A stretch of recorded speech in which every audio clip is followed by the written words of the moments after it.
안녕하십니까. 2023년도는 성장주와 수주산업의 콜라보 업종 순환매가 있었습니다. 그 수주산업 중에 하나로 단연 앞에 세울 수 있는 게 바로 조선업입니다. 많은 분들이 올해 조선은 다르다 이런 얘기를 하는데 앞으로 어떻게 될 것인가, 그리고 그간의 시세에 대해서 어떻게 바라봐야 되는 것인가, 이분 모시고 이야기 나눠가겠습니다. 신영증권의 엄경화 연구위원님 모셨습니다. 어서 오세요. 안녕하세요.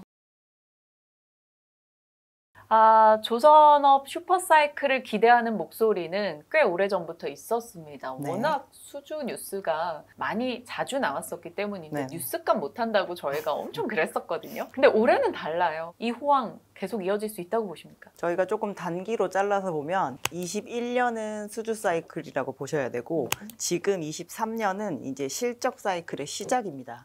그래서 이제 지속성에 대해서는 저희가 이익률이 개선되는 추이가 언제까지 지속이 되느냐가 관건인데, 지금 현재 수주 잔고는 저희가 계속 가격을 높여가면서 받았잖아요. 네. 그래서 만드는 양이 줄지 않는 이상은 매출이 줄어들 수가 없는 구조다라고 보셔야 될 것 같고, 25년 정도까지는 실적 개선 추세가 이어질 수 있을 것이며, 저희가 벌어들이는 어닝이 높아지면 지금까지는 조선업체들이 영업을 하면 계속 순자산 가치가 줄어드는 네. 구조였지만 지금은 일하면 돈이 벌리는 구조이니까 주가가 조금 올라서 부담스럽다가도 어닝이 벌려지면 다시 좀 그게 부담이 완화가 되는 그런 부분이 있을 거거든요.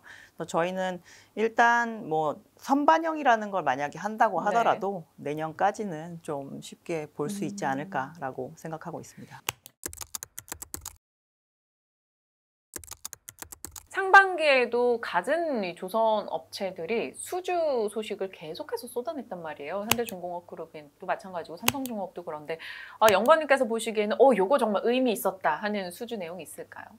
최근에 저희가 수주 뉴스 보신 것 중에서는 아마 삼성중공업이 메탄올 추진 컨테이너 선박을 아주 대량으로 수주했다. 그래서 상선 수주 기준으로는 아마 규모가 최대였다라고 뉴스가 나와서 그 부분을 많이 기억을 하실 텐데요. 이 모든 수주가 이번 코로나 팬데믹에 나오는 데 있어서 리딩 컴퍼니 역할을 하는 거는 HD현대그룹입니다. 그러니까 삼성중공업이 이 메탄올 추진 컨테이너선을 수주를 하게 된 것이 대만에 있는 에버그린이라는 회사인데요. 이 회사가 발주를 하기 이전에 저희가 덴마크에 있는 기존의 원래 1등 자리를 지키고 있었던 머스크라고 하는 회사가 현대중공업 그룹을 콕 찍어서 작은 선박은 현대미포조선에, 큰 선박은 현대중공업에 발주를 하겠다라고 해서 발주를 한 거잖아요. 네.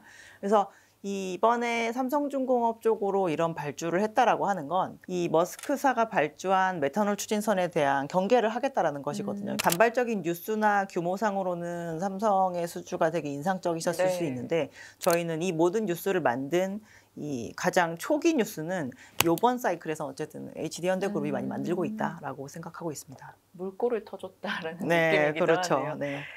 좋습니다. 최근에요, LNG 가격이 좀 떨어진다라는 얘기 있는데 이런 거는 한국 조선사에게 영향이 없는 것인지, 뭐 일부에서는 다시 뭐 유가 올라가고 하다 보면 이쪽 관심을 둬야 된다라는 목소리도 있고요. 저희가 그 과거에 헨리허브 가격이 바닥을 기었다라고 표현했던 그때 시점보다는 지금 높습니다. 저희가 코로나 팬데믹 때 잠깐 올랐던 것이 이제 조금 다시 제자리를 찾아가고 있는데, 이 모든 것이 이제 팬데믹 기간 동안 저희가 막힘 현상으로 인해서 이상적으로 올랐던 그런 모든 것들이 다 제자리를 찾아가고 있는 과정에 불과하다고 생각을 하고, LNG의 가격이 사실 안정화되면 우리가 오히려 계약을 해서 LNG를 갖다 써야지라고 생각할 수 있는 그런 물동량은 더 늘 수가 있는 상황이거든요. 그런 트레이딩 자체는 더 늘어날 것이라고 보는데, 만약에 개발을 하는 국가가 도저히 이 가격엔 못 팔겠다라고 하는 수준까지 만약에 빠진다라고 한다면 분명히 시장에 뭔가 임팩트 있는 뉴스가 나오긴 하겠지만 아직까지 그런 부분은 감지되지 않고 있습니다. 네. 좋습니다.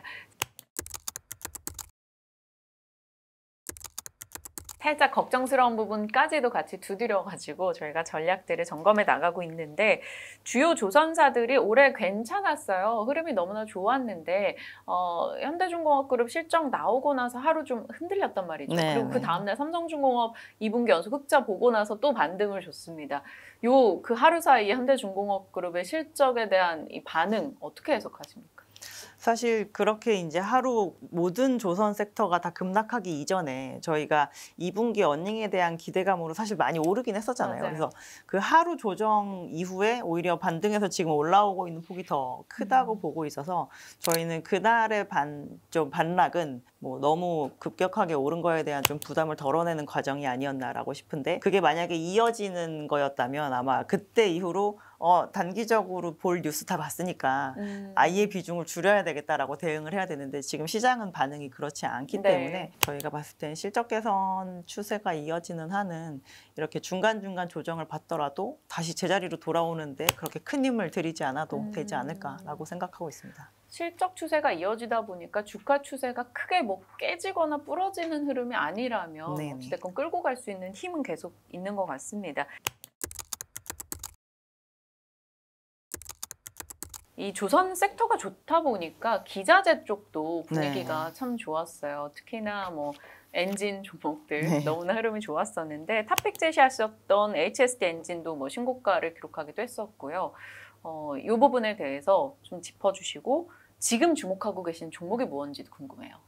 저희가 HSD 엔진을 추천을 해드린 이유는 이번 사이클에서는 필수 기자재를 먼저 보자. 왜냐하면 배를 꼭 만들면 무조건 들어가는 기자재. 그런 업체들이 10년간 구조조정을 당했기 때문에 사이즈가 정말 많이 줄었거든요. 네. 하지만 저희가 배를 만들려면 결국 그 업체한테 다시 돌아가야 되지 않습니까? 그래서 시장의 점유율이 가만히 있어도 늘어날 수 있는 그런 여건이 된다라는 것 때문에 배가 필요하다면 무조건 엔진이 필요하니까 엔진사를 보자라는 것이었고, 다른 어떤 기자재보다도 저희가 가격을 전가할 수 있는 여건이 많이 남아있고, 뭐 이런 부분 때문에 이제 추천을 드렸었는데요. 저희가 오늘 기준으로 해서 이제 최선호주를 변경을 하는데, 이 회사 또한 엔진 회사입니다. STX 중공업이라고 하는 업체를 이제 HD 한국조선해양이 인수를 하는 그런 뉴스가 나오게 됐는데요.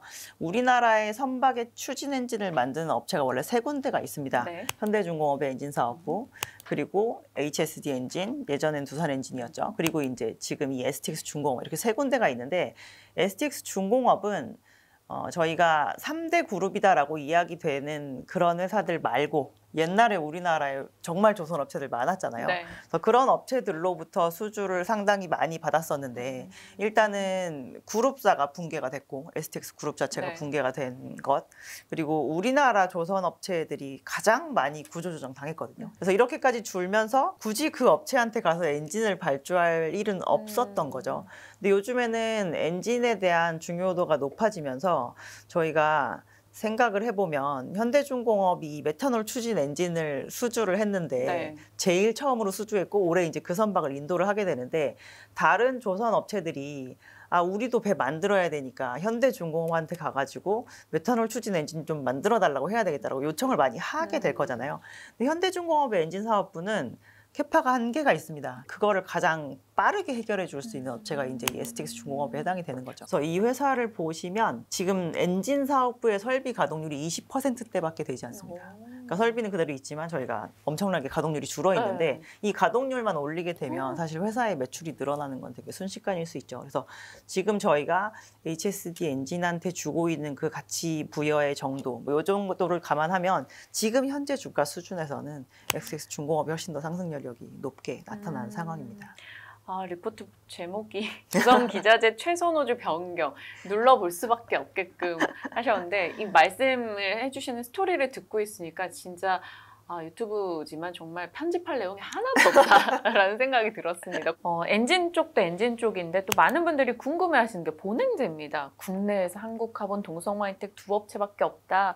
뭐 친환경 LNG 쪽엔 본행제 다 들어간다. 뭐 이런 스토리가 좀 탄탄했는데, 네. 그래서 많은 분들이 관심을 뒀는데 생각보다 주가가 다른 기업 대비 무겁잖아요. 본행제에 대해서는 어떻게 보세요? 저희가 최근에 본행제 업체 중에서 한국카본에 대해서는 조금 그 타깃 프라이스를 좀 올렸는데요. 근데 이 시장의 지금 한계점이라고 하면 하나는 모든 선박이 들어가지 않는다라는 점. 엔진이랑 차이네요. 엔진과의 차이. 우리나라의 조선 업체들이 어제까지 20척 만들었는데 내일은 30척 만들고 모레는 40척 만들 생각이 없다라는 겁니다. 그렇다라고 하는 건 기업에게 있어서 납품량이 계속 갇혀 있는 것이니까 어떻게 보면은 저희가 매출이라고 얘기를 하는 그 탑라인이 좀 답답하게 갇혀 있는 제한점이 있는 거죠. 저희가 성장세인 건 맞는데 내년, 내후년에도 계속 이 매출이 늘어날 거에 대한 거는 조금 제한적이기 때문에 저희가 밸류에이션을 확 높여서 못 주는 게 있는데요. 이번에 이제 한국카본이 한국신소재라고 하는 그 그룹사를 합병을 하면서 네. 그리고 이제 연초에 저희가 화재 사고가 되게 세게 났잖아요. 맞아요.